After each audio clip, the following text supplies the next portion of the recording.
here we go. So when you open up your scene, you're going to notice it looks something like this. You'll notice that the scene is kind of split in half. Empty space and then this space. Okay, so pretty much it's designed so that you can have your character acting all on this side of the screen, all over here, and then you're going to have a monster over here. Okay, so let's get the fun part out of the way right away and draw a fun monster.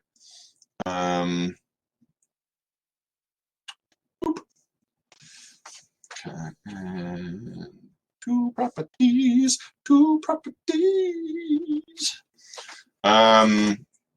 Did anybody watch How Do You Turn Off Auto Tweening? Ryan, I'm so happy you asked that because, okay, so we are opening the scene. I have opened a brand new scene. I am starting with a brand new palette. Before I hit any keyframes, I want to go to Edit. I want to go to Preferences. Okay? I want to go to General. And I want to make sure I have Stop Motion Keyframe clicked. There should be a check mark on Stop Motion Keyframe. Stop Motion Keyframe. Check mark. Also, focus on Mouse Center and go to Advanced, Support Overlay and Underlay Arts.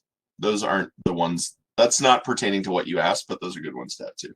Support Overlay and Underlay Arts will give you more layers in each drawing to draw on.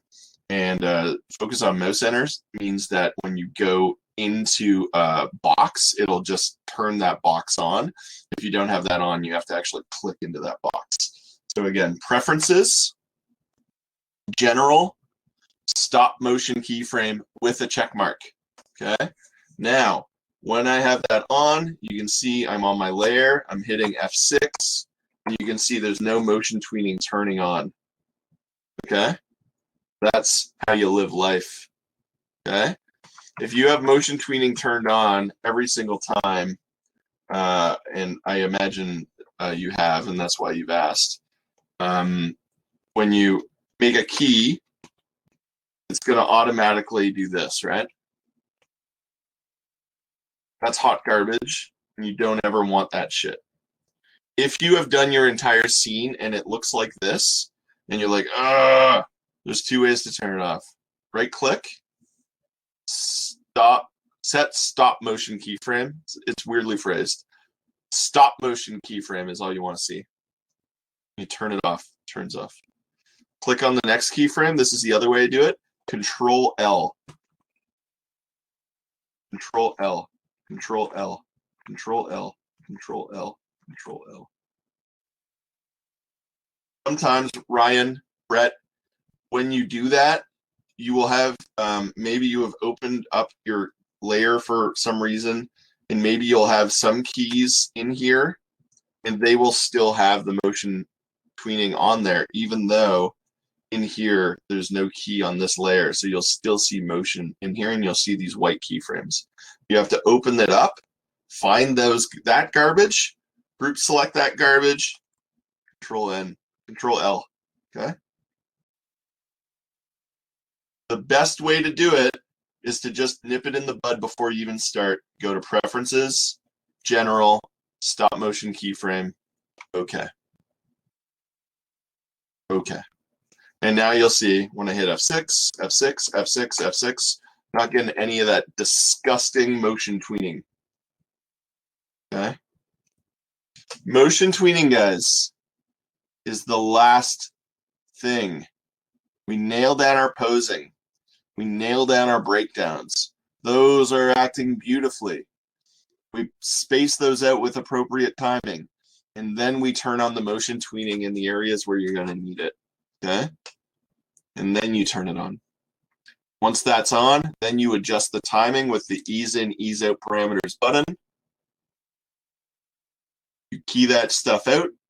Then you turn off the auto tweening with Command L. You want to turn on the motion tweening? Oh, shite. Ah! You want to turn on the motion tweening between your keys, you group select them, Command K.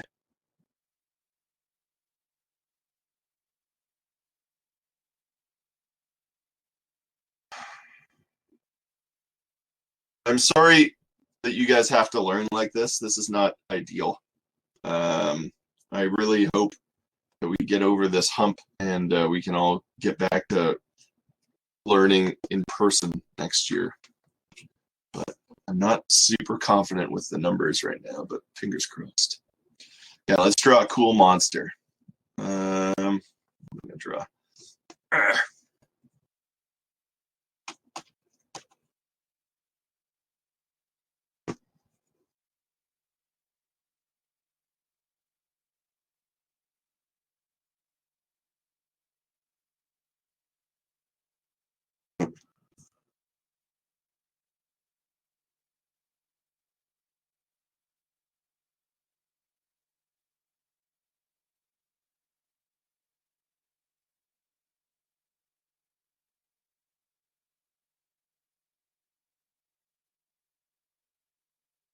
Boop, boop.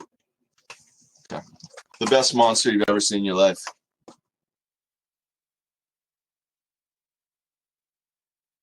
Make him a little bit bigger. Okay. So this is a rough version of him. I'll show you how to clean him up nice, and we'll draw a nice version of him next week. But this is enough for us for now. Okay, so there's my fun monster. You can see he is a Triceratops pig, and he's adorable. He's also a Cyclops. He had some a rough upbringing, and now he's got a bad attitude. So watch out. Okay, so we want to have my character standing in a relaxed pose. I'll just nail that right away. Is this? Oh, yeah, shit. Let's expand that. 5. Okay. So I just expanded my drawing there. So I went to the last drawing and I hit F5, so it extended my exposure. Okay, I'm just going to give my character a nice, relaxed kind of pose here.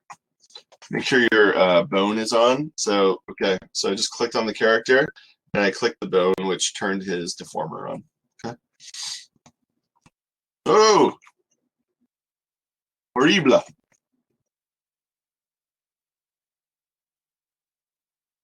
Okay, flip horizontal is the number 4 on your keyboard.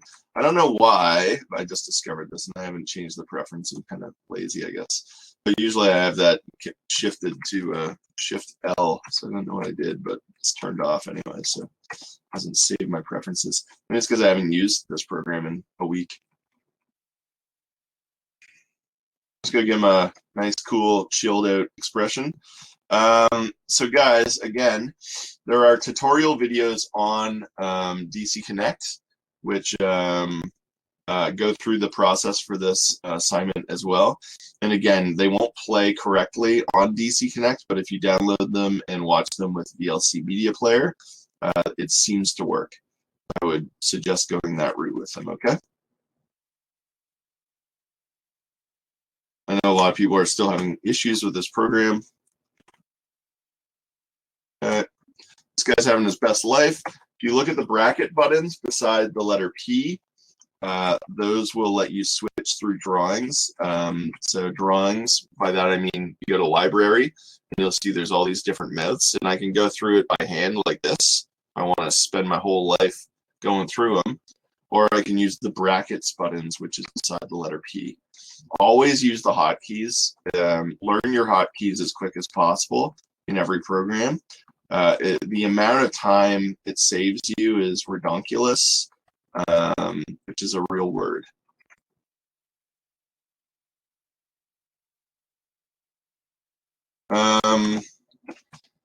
Did you guys have a fun Halloween? I guess nobody did anything for Halloween. I guess I just asked you guys if you guys had a good break, and everyone said they had a crappy break. Well, some people had good breaks, but it sounds like most people didn't have the best breaks. I guess you wouldn't have been able to do anything for Halloween. Wait, you guys are in Durham Region. Maybe you guys would have been able to do something. Did you guys party? Did you guys have an animation party? Animation party Halloween?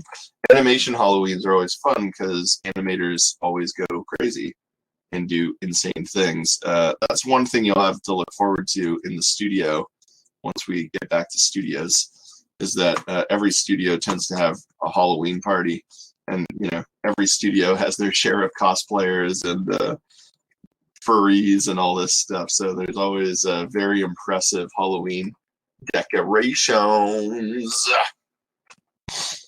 Okay, so this is a pretty good chill out pose. Oh wait, I was supposed to do the thumbnails. Okay, let's do the thumbnails quick.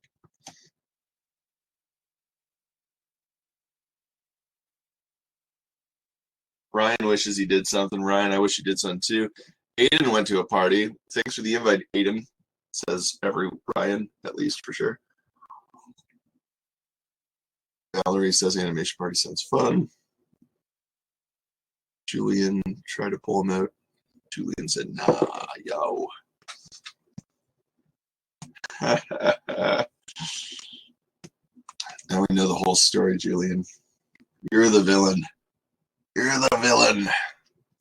Okay, I'm just going to quickly knock this out. So just to give you a sense, some people like to work this way. I just want to give you guys the option of working this way. You can see I gave him a slight bend in his legs there. Okay. Okay. My next pose. Oh, you know what? I can turn that off. Let's turn that on. Oh, I see.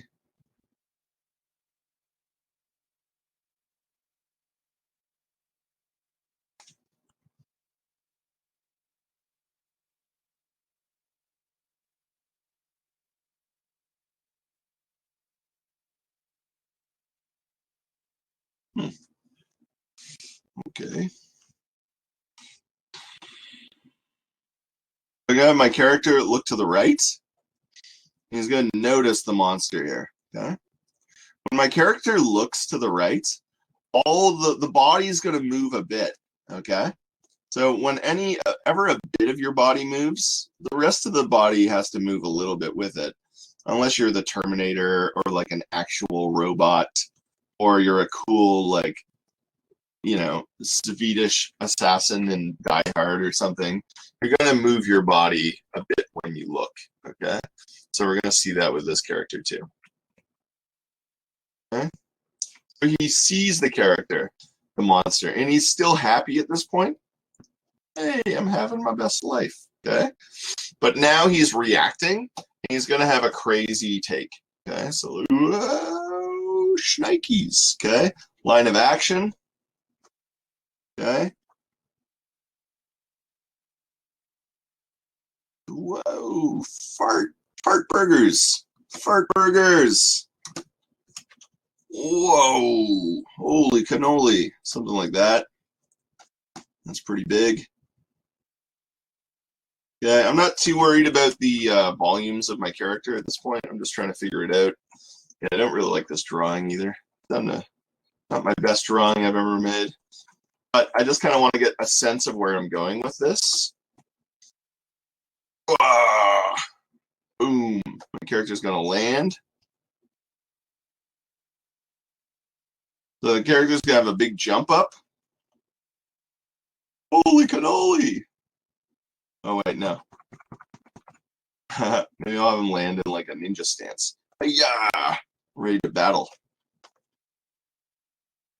Look at that. I've already lost the head so much. I'm just drawing circles now. But again, I'm just trying to knock this out to get a sense of where I'm going. Let's get the head back to where it was before. Okay. And then I'll put the hands in front of the mouth, something like that. Okay. I'll get the shoulders up here. Maybe the eyebrows like that. Okay. Something like that. So I'll probably do something like that. Okay. Like that.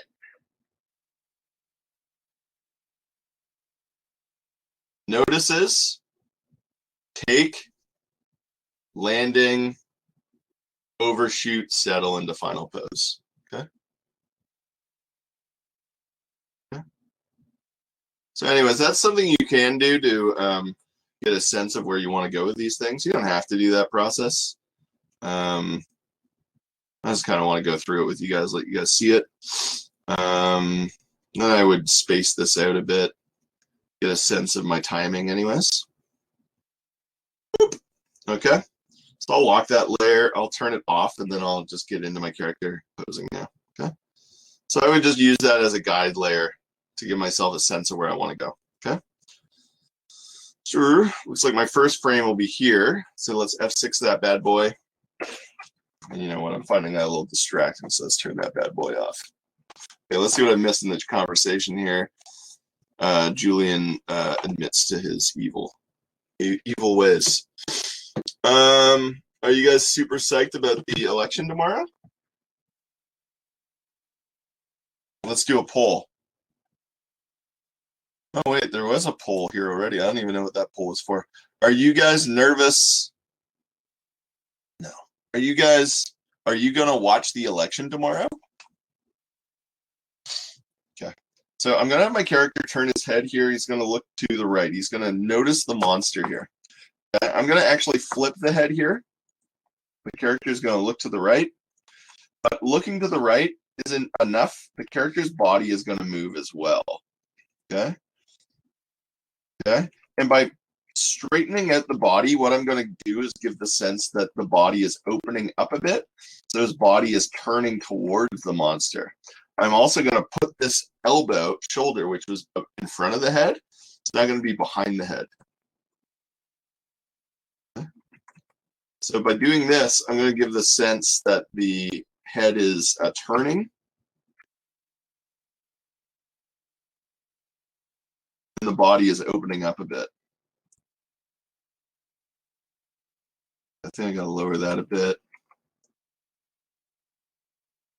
And you can kind of see it just kind of gives the idea that the shoulders are opening up, like the body's turning a bit. Okay. I'm going to skew these legs over a little bit because they will also be moving with, if the hips and the shoulders are opening up, the legs will be moving a little bit too, okay? There you go, like that, right? So just, that's probably a little too far. Yeah, that's good. Okay, make sure your eyes, oh, I didn't publish the results. Very few of you are watching the election. Seems like you guys are feeling pretty good about it. Let's see, Brett says, bruh. Brett says Kanye gonna win. LOLMAAO. I don't. Is he still actually running? I don't think he is. Yeah, I want to see Trump get kicked out of the curb. Yo. LOL. It makes me beyond anxious, but I kind of have to watch it because my boyfriend has been keeping up with it. Brett's just joking, he says. Okay. I am super nervous about it, and I will be watching the whole thing. I'm pretty big political. I like watching and following politics. I love Canadian politics. I love and American politics so affects us. Anyways, I'm very nervous about tomorrow. But I'll eat all my kids' Halloween candy and probably get a bellyache while watching it. So that's how I'll deal. So now my character is going to jump up and do his take. You'll notice he's looking over. His expression is saying the same. He's noticing. Okay? But he hasn't reacted yet. Reacting. He isn't reacting. He's just noticing. Now he's going to be jumping into his big take. Actually, let's just flip the whole thing. Whoa. Whoa. Why do you lie? Is it just... what I'm gonna do is I'm gonna copy this frame here, copy cell from timeline. I'm gonna paste this one here. Oh no, not paste special, you silly goose.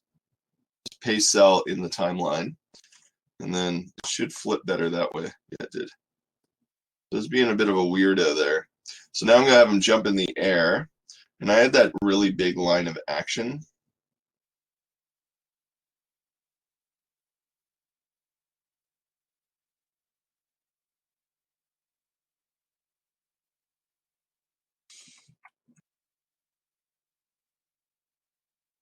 I think he's probably going to jump off with this leg.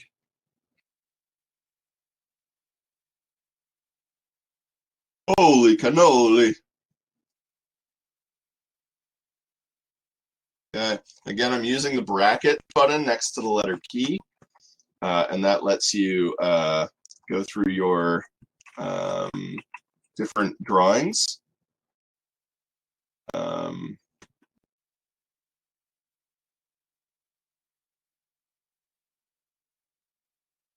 Using the arrow buttons to move them. Let's see what I came up with here. Did I have the arms up? I had the arms way up.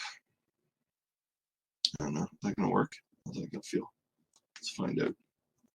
So I'm just kind of blocking it out a bit here. I'm reserving the right to change this stuff. I don't want to be too precious with it though, because it's early days.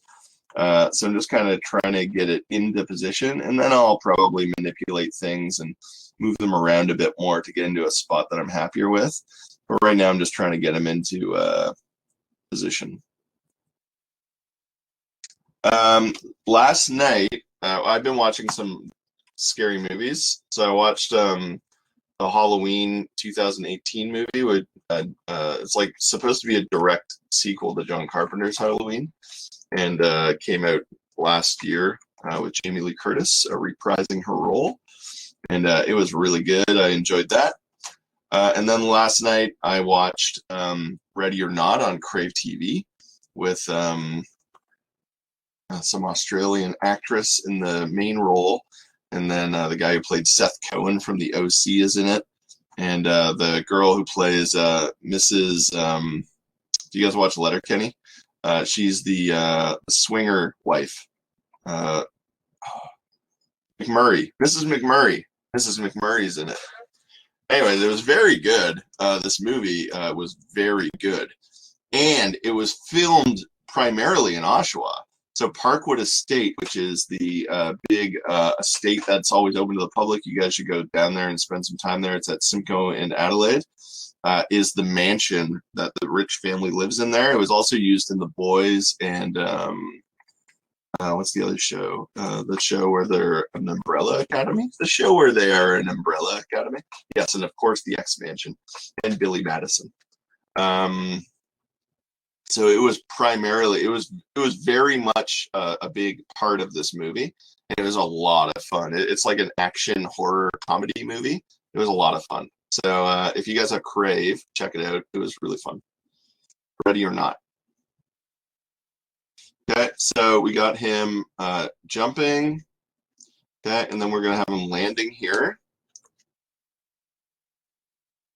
Okay, and again, I like using, I like if I've screwed with a pose a lot like I have here, I like to go back to like a really basic version of the pose, so I can just grab it, copy it, and then screw around with this one and put this one in this new position and just move it where I want to be, because then I know I'm using a drawing that has like all of the anatomy correct. Like I'm not using a model that's already screwed up and then I have to get it back into a good position. So it's nice to be able to move back to this one.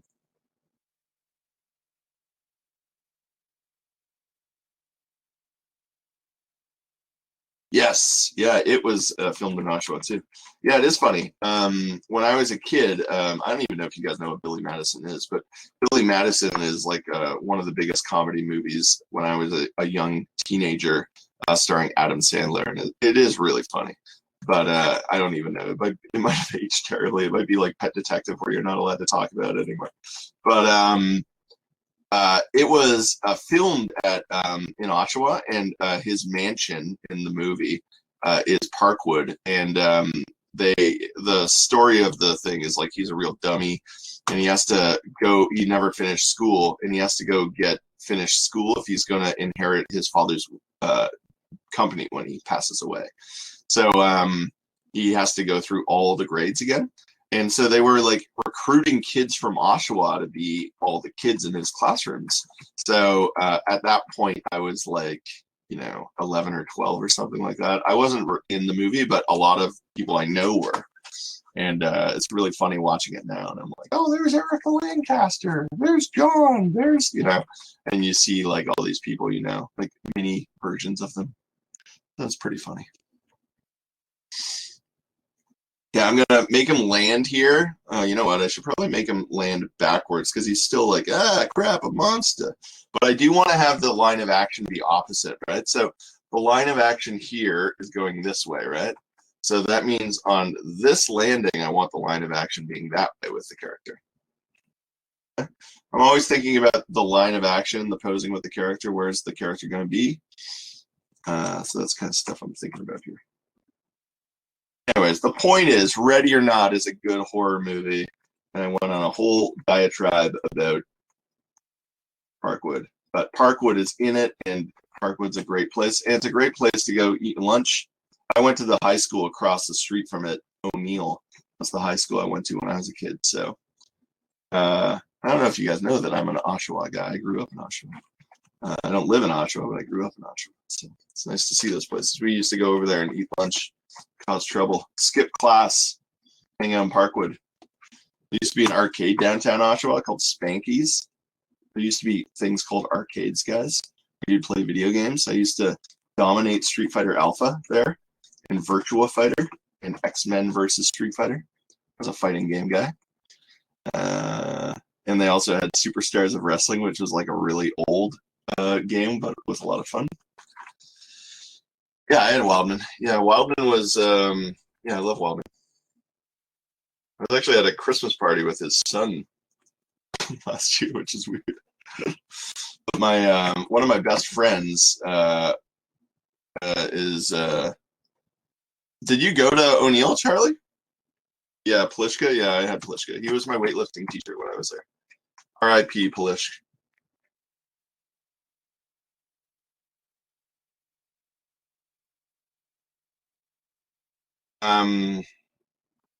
It's funny that you went to O'Neill.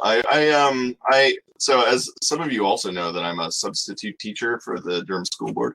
I'm not doing it this year because I'm scared of COVID. But yeah, I've taught at O'Neill a number of times, and there's like a secret art room at the front of the school, which I didn't know about, where like they have this like really beautiful gallery that was donated by the McLaughlins.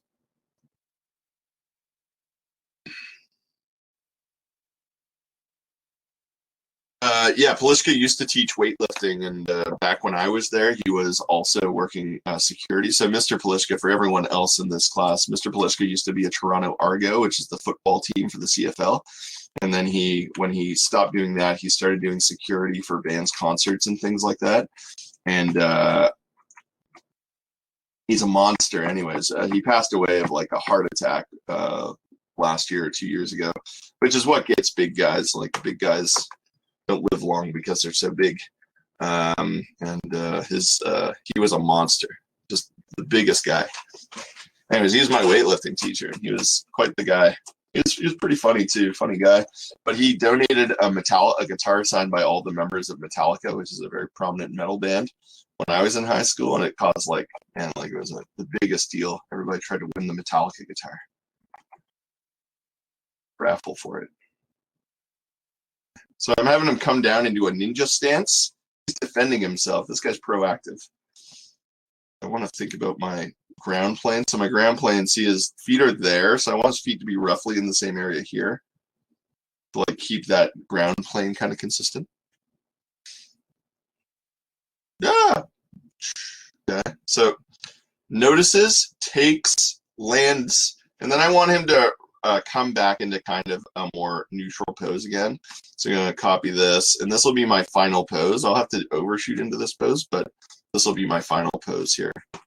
And I'll kind of have him come back into more of a relaxed pose here. I guess some of you would have went to O'Neill. That makes a lot of sense. O'Neill kids before COVID would come to the hospital cafe and swamp us every day during school. Yes, that would happen for sure. Sorry, Faith. There used to be a great convenience store right across the street from O'Neill that used to sell poutine and pizza. That's where we used to all go. I'm not sure if it's still there. Or you'd walk downtown and get some 2-for-1 pizza, which I'm also not sure it's there anymore.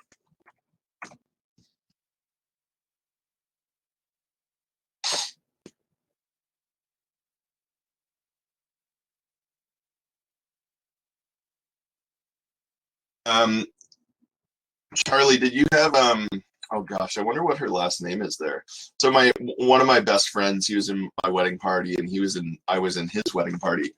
His wife teaches at O'Neill. He's a teacher as well, and he's like Mr. Wildman's like favorite student ever.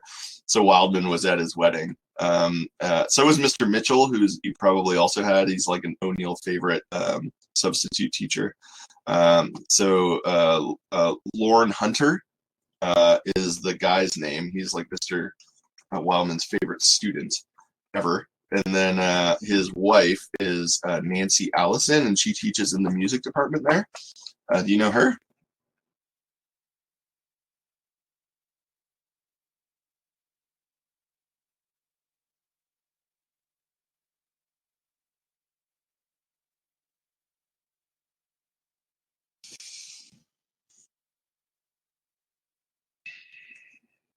And who's the other teacher I know? I know oh, my other friend, Nancy's best friend actually works there. She's the dance teacher, Lauren Van Gishen.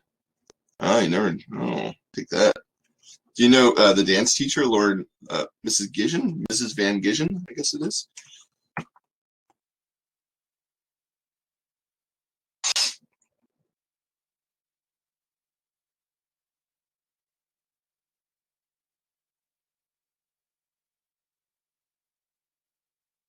Okay, so I'm putting this arm in front of the head here. So what's going to happen here when I do this is that the elbow is going to appear and look crappy.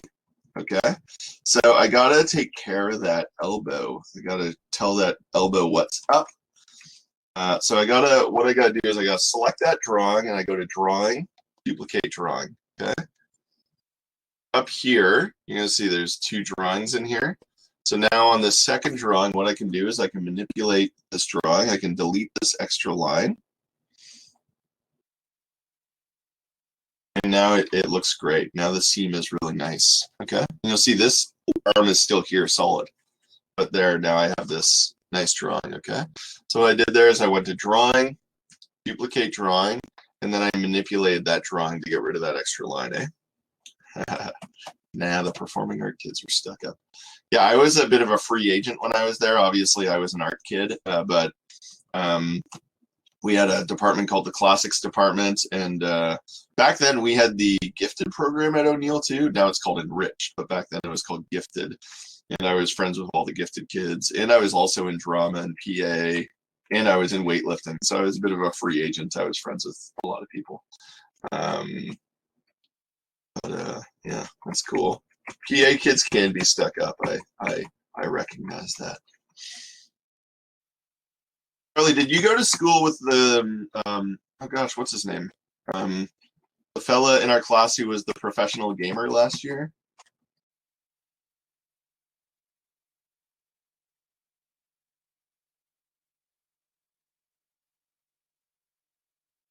He was the what's his name? Oh crap, I forget his name.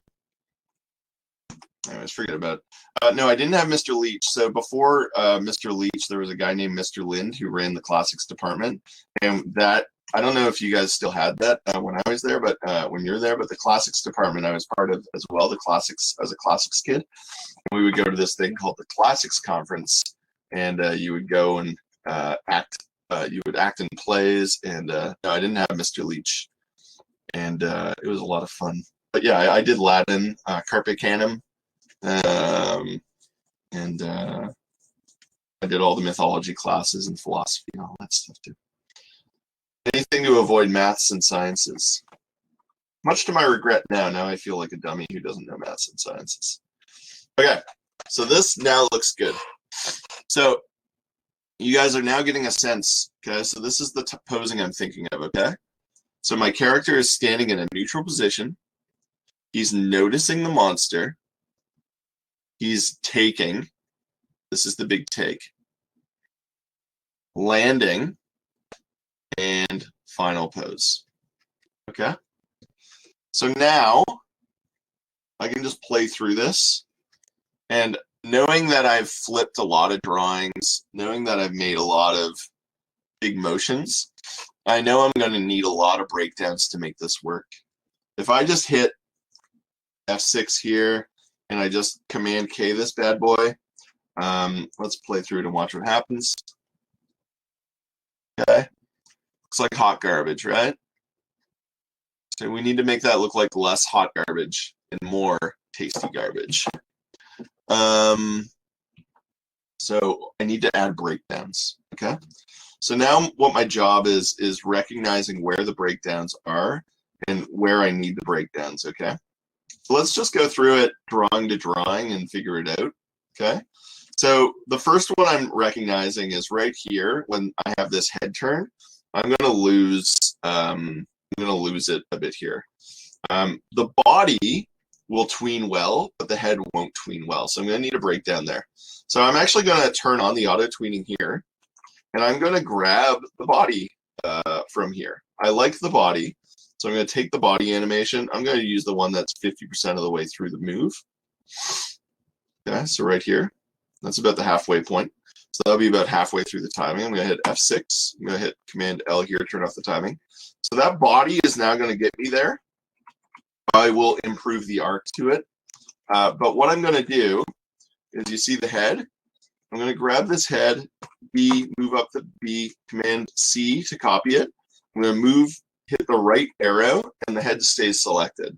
So when you're using the arrows and moving through the timeline, the piece that you have selected stays selected. So I've commanded copy this head. I'm going to go here. It's still selected. I'm going to hit Command V. And that's just going to put that other head there. Okay. So the previous head. Okay. Now I'm going to animate this head as if it's turning towards there. Okay. And I'm going to give it a bit of an arc moving down.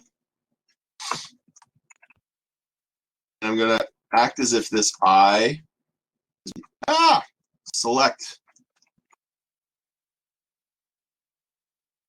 There you go. There you go. Okay, like that. Okay. You'll notice the body isn't moving down here.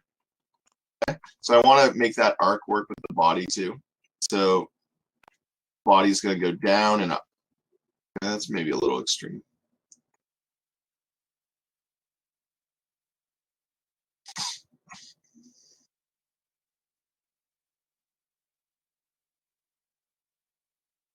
Charlie, so you're an arts kid. Did you like get special compensation to go to O'Neill, or is that your neighborhood? You live in that neighborhood, so you just happen to go to that school, or did you get picked to go into that? Yeah, cool. I won't ask exactly where you live or anything. But I think Gary lives around there too. Gary Chapel. I think Gary's place is. I think he's closer to the public school just north of there. I mean, I shouldn't say that. Never mind. Okay. Okay. So that's a nice little breakdown. Okay. And I'm informing the arc. So now when I tween it, the character is going to go down and the character will move over there. Okay. And I'll probably put one more breakdown pose so he settles into this pose, but it'll be a similar thing. Here, I'll just do it now. I'll do it for the computer. So Command K. And again, I'm going to take the halfway point here. Actually, no, I'll have him really settle hard into this. So I'll take, okay. So ease in, ease out parameters is such a great way to use timing, okay? If you don't turn on the ease in, ease out parameters, there is another way to affect timing. So each of these frames is a third of the way to this final keyframe. So the timing is evenly spaced. So if I wanted to favor this drawing, what I could do is I could hit the keyframe here and I would move it into this position. And what that would do is it would be a slow out of that pose into this pose. Okay. If I wanted to do a slow in, knowing that these are moving at thirds, this middle one would be the exact half point, and this last key would be closer to the final key. Okay? I haven't told you guys about this way of tweeting it because I don't want to muddy the waters, but this is how I do it, actually. I tend to do this way. I usually manipulate my timeline this way. So I would hit F6 on this bad boy, and I would just slide it over here. So now my timing will favor this last drawing, and it'll slow into this pose. Okay? And now that's something I'm not going to have to worry about tweening at all. Okay? Now this head, what I want to do now I gotta command copy that bad boy, and I move back to this pose. And that, oh, you didn't work, you silly goose. Why didn't you work?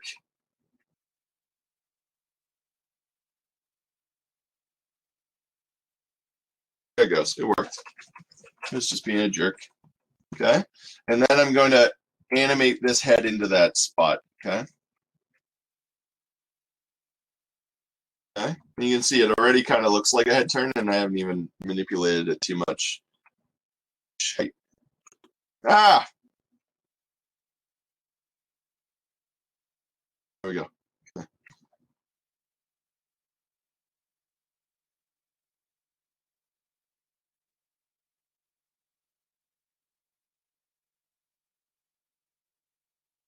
Yeah. Charlie, my mother-in-law actually lives in that neighborhood as well. So we're actually back in that neighborhood fairly often. I still go to those comic stores downtown once in a while. Those are actually the comic stores, even though I live in Toronto. Those are the stores I actually go to the most nowadays because I so rarely get a chance to go to any of the stores around here. Just sad. When I used to live on the west end of the city, I'd always stop on the Beguiling on my way home. But now I have to. Yeah, I go to Worlds Collide a lot. The guy who runs that place, I used to. I didn't go to school with his daughter, but my friend dated his daughter, and she went to. Oh shoot, what's that school in Whitby? The school where the immersion program is now. She went there, and anyways, what's funny is that he's a huge Daredevil fan, the guy who runs Worlds Collide, and I guess he didn't know what the name meant at the time. Like he didn't know the historical meaning of the word name Elektra, but he named his daughter Elektra. And if you know anything about mythology, you know that mythology, Elektra marries her dad. But he loved Daredevil, and that's why he named her Elektra. He didn't name her because he was like, oh, she's going to marry her. He named her after a comic character because he owns a comic store, and he loved that comic character who was super popular in the 80s. But he didn't realize what he had done. Anyways, it's very embarrassing. I don't know. I've never confronted him about it, obviously, but we used to. Oh, that's funny. As my buddy Modge used to date Elektra, so I'd always go, I buy comics off your dad. Anyways, he's still a really nice guy.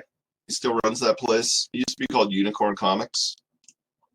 That burned down. It used to be downtown Oshawa, right by where the 2-for-1 was now.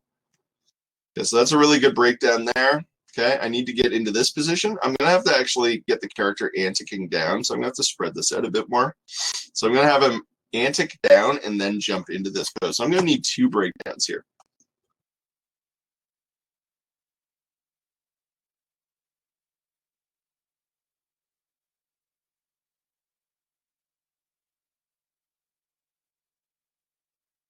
Yeah, Elektra is a cool name. Man, Daredevil back then, like, I don't know, like, kids, I shouldn't call you guys kids. It's rude, and I'm sorry. But young people, I think Daredevil is just, a Netflix series. But man, like, Daredevil was like the hottest shit in the 80s. Like, Frank Miller, who is now kind of an embarrassment. A lot of people view him badly now, but back then he was like one of the leading lights of comics, right? And his Daredevil run was where he kind of rose to prominence, and he brought in Elektra at the time. And after he was even done with Elektra, then Bill Sikanovich had an amazing Elektra miniseries that came out after too.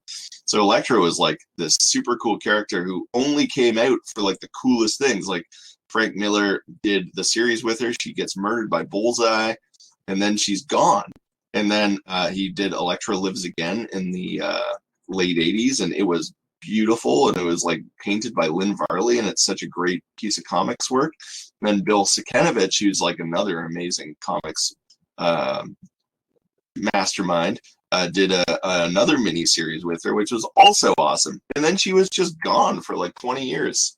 So people were very fond of Elektra. She was like one of these like super cool characters that had like a limited shelf life. And when she was around, she was super cool and awesome, and she wasn't ruined by overexposure like a lot of characters are now, like Wolverine, who's in like every single comic and who's not even close to as impactful as he used to be, for example.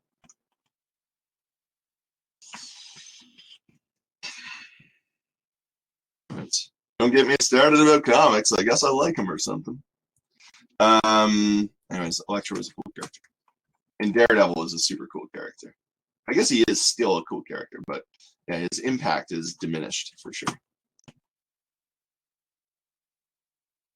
And how was I getting these hands to go later?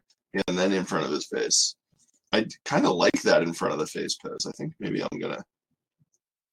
Where are his hands here? Oh shit! Oh shit! Always.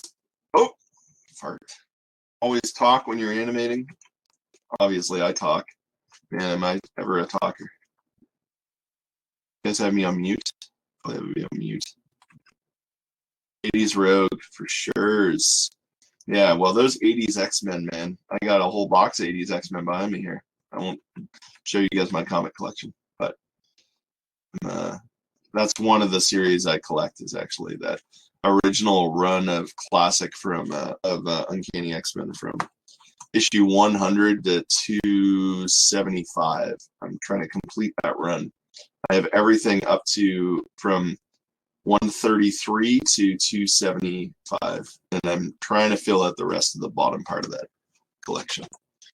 And the other big thing I collect is Ninja Turtle books, and I recently finished my volume 1 collection of Teenage Mutant Ninja Turtles. My oldest Ninja Turtle, I have a 3rd print of issue 1. And when I'm rich, maybe I'll get a second printing. I don't think even if I was super rich, I would be able to afford a first printing. They're going for like 60 grand now. It's crazy. You can still get a second print for like 10 grand. I guess if I had a lot of disposable income, I could convince myself to buy it, but I don't think that's going to happen anytime soon. Okay. So let's go through this. Maybe I'll have him. Yeah, so I'll have him close his eyes into his antic here.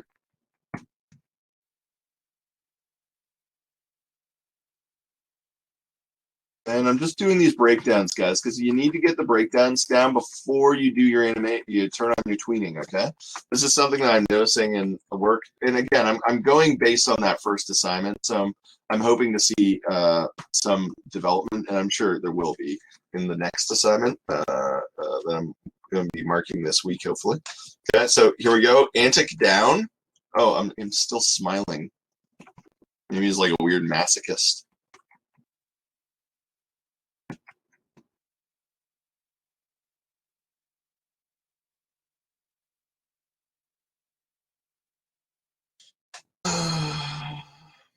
Yeah, let's catch up on this.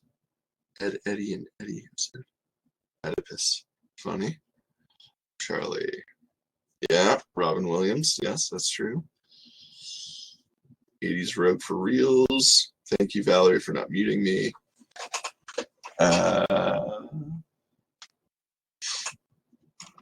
Charlie, are you referring to Elektra or Rogue? I think you're referring to Rogue.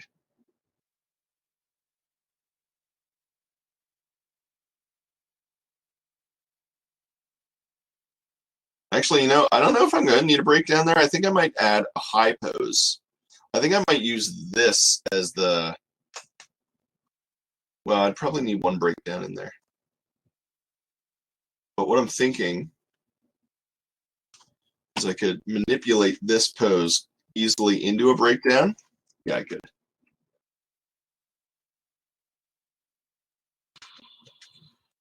Four.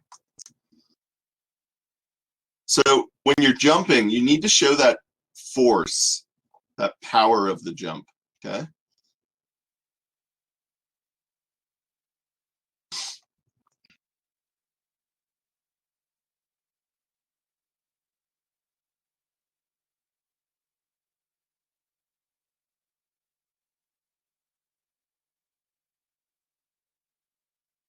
So you need to show the legs launching off, because otherwise you're not going to get that sense of that kickoff, okay? And then they're going to pop up into the pose that you want them to be in. Yeah. So Rogue, back in the 80s, you guys obviously know Miss Marvel, and so many people find that movie so divisive. But Rogue had Miss Marvel's powers in the 80s. So Rogue absorbed Carol Danvers' powers, and Carol Danvers was just like a normal human in the Marvel universe when I was a kid, because Rogue had stolen all of her powers and her consciousness was locked inside Rogue's mind. So it gave Rogue this kind of additional kind of crazy thing going on, and it's where she gained all of her invulnerability and extra power that she had in the comic series that she doesn't have in those movies. Those movies, she just retains her what do you call it? Her succubus type powers, I guess you'd call them.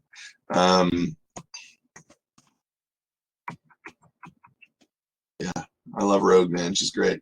But that costume that she had with the green and the black tank top, I think they used that in the cartoon X-Men Evolution, which was a lot of fun too. That had great designs. That's kind of the look that I'm all about for Rogue. That's like the cool look. And then her 90s look that Jim Lee created was really good as well. Jim Lee, one of the founding fathers of image. But yeah, so that's going to work. That arc, I think I can bring this up higher. She was hotter than the sun in the middle of July. No comments.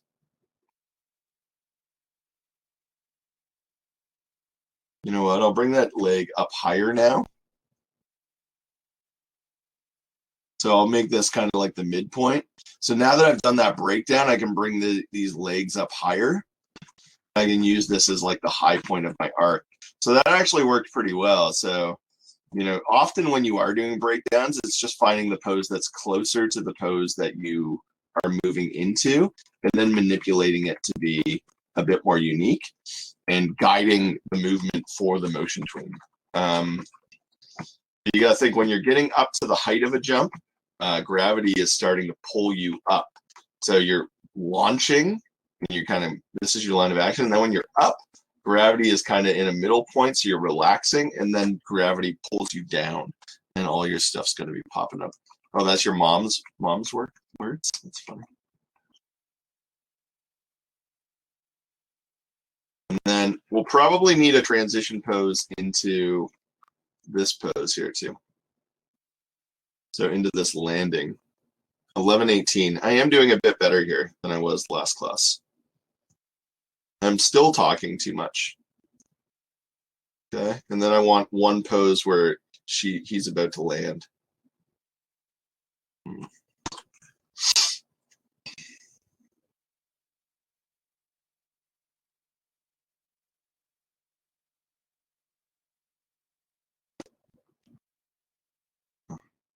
Again, I like to have my keys right beside them, so sometimes I can quickly flip through them. Yeah, that works. Something like that. And now I gotta move this pose into that posing. Looks like his arm is gonna come around and through. Boom.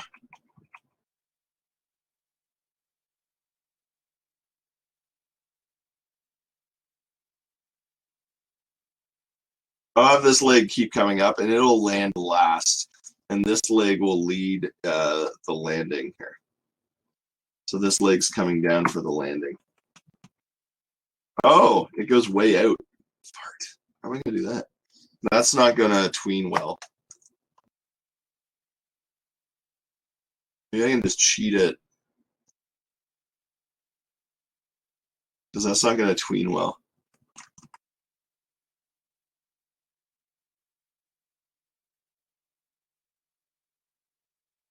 Ugh, it's gross.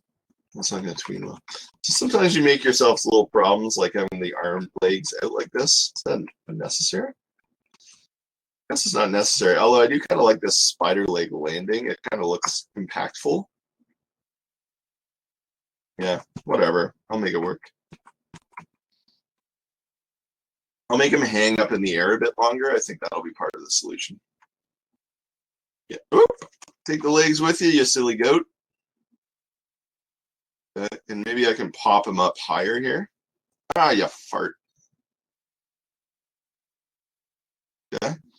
And then you see the space here, so you can imagine the arc now. So it's down and wee, boop, like that, right? So Charlie, Rachel, I'm kind of just like looking and like figuring it out, okay? So like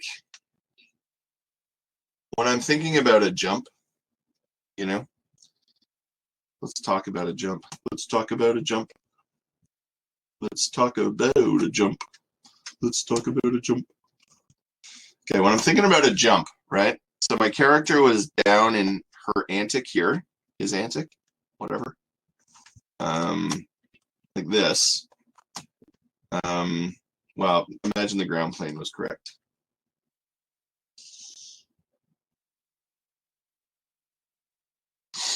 And then, you know, if you think about like a ball animation, you know, your timing is always going to be like, so each of these dashes represents a drawing, and these bottom dashes represent these drawings, okay? So you're going to want to have most of your timing up in here, okay? So actually, let me make that more clear. So these drawings,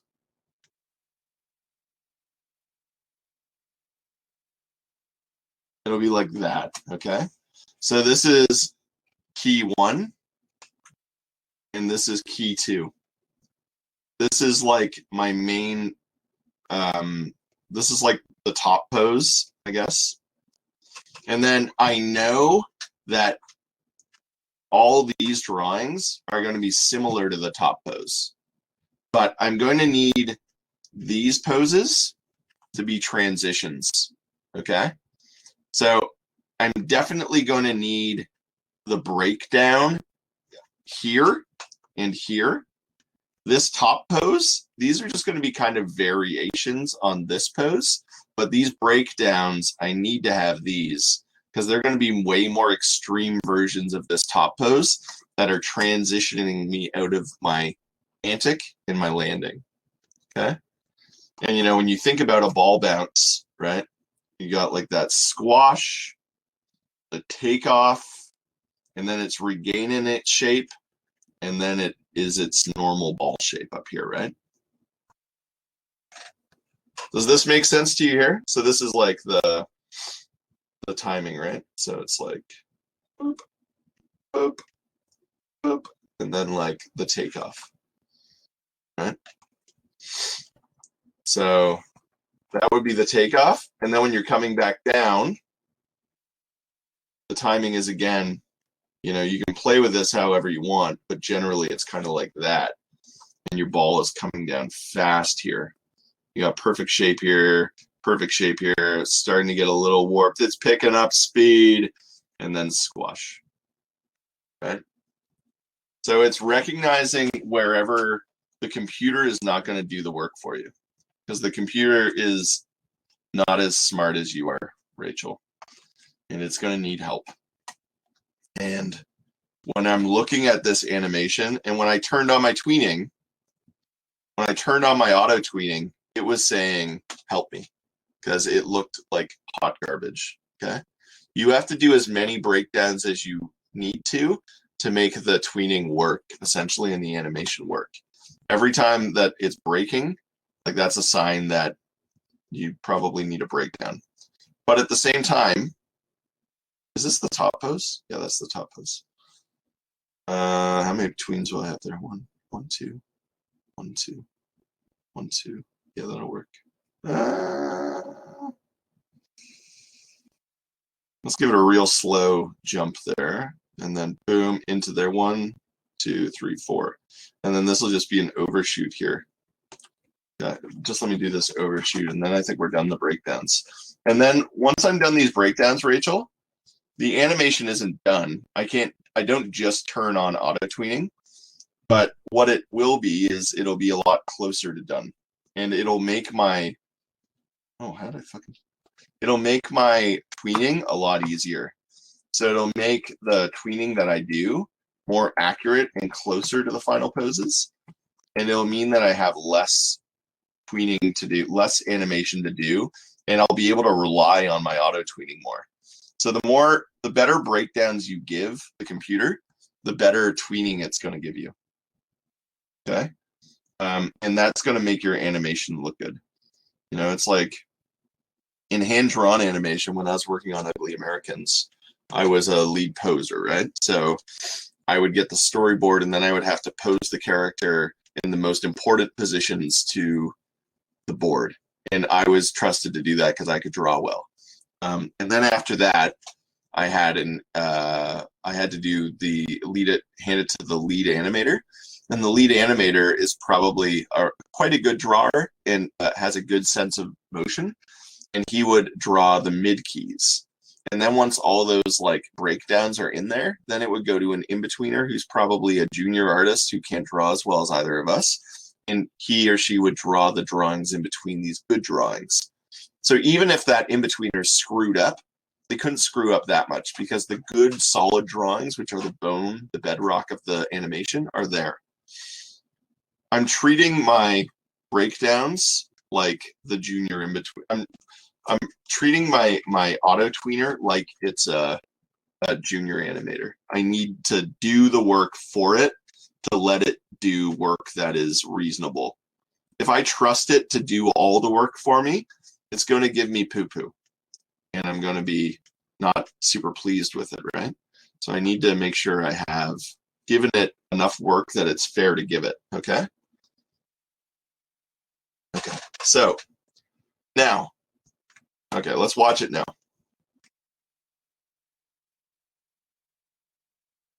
Scary Triceratops, Cyclops, Triceratops. Okay, so this is, oh, yeah. So you can see right now, it kind of works, right? Like the motion's all there. All the breakdowns are there. You understand how my character is moving from A to B, and the timing is pretty rough, but it's pretty solid, right? And so I've been talking to you guys for an hour and a half and working on this. I obviously have a lot of experience and know my way around the program. But between all my chit-chatting about all the stuff that we got out of the way at the beginning of the class, this is taking me about an hour, right?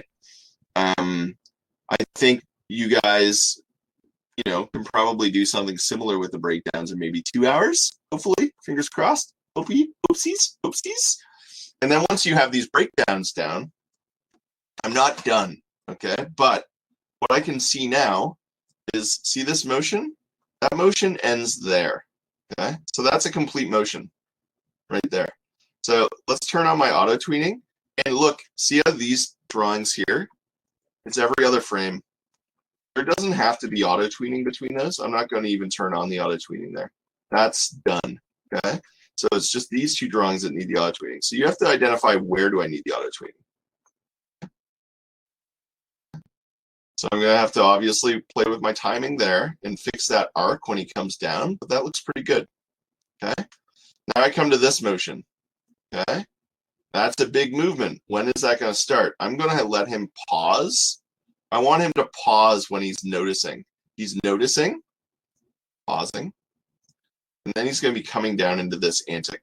I want him to, I don't want him to do this. I think I want him to slow in, no, slow out, slow, yeah, who cares? It's going to be 2 in-betweens in here, so I'm going to give it 6 frames, okay? So you see in here, there's a gap. There's going to be nothing happening there. And then here to here, yeah, I think I'm going to actually add a tween. Will I? I will. Oh, I'm going to have to move that over. I might need another breakdown here, guys, right in here. But it'll just be an ease out of this pose, so maybe I won't. Okay, so that's going to be an ease out. And the jump will take care of itself. I don't need a tween there. Okay, so let's turn on my tweening from here to here. Perfect. Here. No, that's right. Okay, so he's going down. So that's working. You can see the feet are moving. That's garbage. Obviously, I'm going to have to fix that. You see the hands are going a little wonky here. That's because I flipped the hands.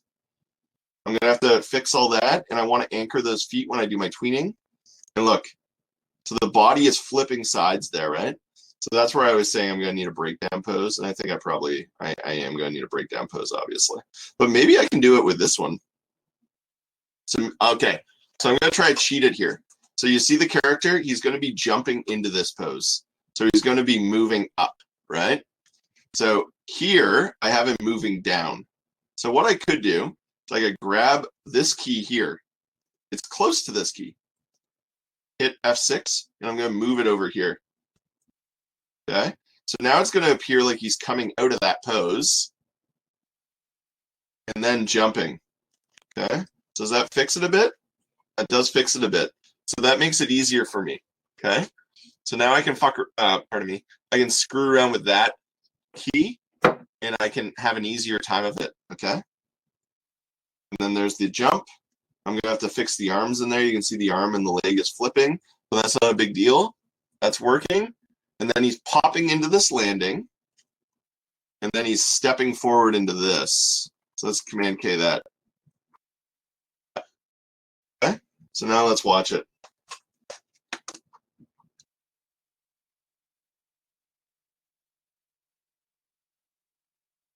Okay?